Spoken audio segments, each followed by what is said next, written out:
গ্রামের এক কোণে ছিল একটি বড় কাঁঠাল গাছ, যা ছিল গ্রাম প্রধানের সম্পত্তি। গাছে অনেক বড় বড় কাঁঠাল ধরত। একদিন গ্রাম প্রধান দেখলেন কাঁঠালগুলো চুরি হয়ে যাচ্ছে। তিনি চিন্তিত হয়ে ভাবতে লাগলো। না, দিন দিন কাঁঠালগুলো যেভাবে চুরি হয়ে যাচ্ছে, আজ যেভাবে হোক চোরকে ধরতে হবে। তারপর গ্রাম প্রধান এক পাহারাদারকে কাঁঠাল গাছের পিছনে লুকিয়ে চোরকে ধরার নির্দেশ করলেন। রাত গভীর হলে পাহারাদার দেখতে পেল একটি ছোট্ট ছেলে গাছের কাছে আসছে। ছেলেটি গাছে উঠে কাঁঠাল চুরি করতেই পাহারাদার তাকে ধরে গ্রাম প্রধানের কাছে নিয়ে গেল।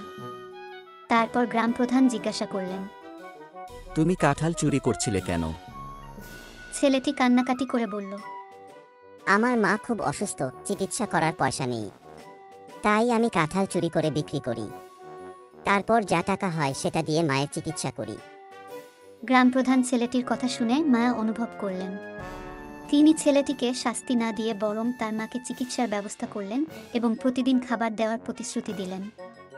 এরপর থেকে গ্রামের কেউ আর কাঁঠাল চুরি করেনি। গ্রাম প্রধানের উদারতায় গ্রামবাসীরা তাকে আরও বেশি ভালোবাসতে শুরু করলো। বন্ধুরা, প্লিজ আমার চ্যানেলটা সাবস্ক্রাইব করে দিও ও লাইক, কমেন্ট এবং শেয়ার করে দিও।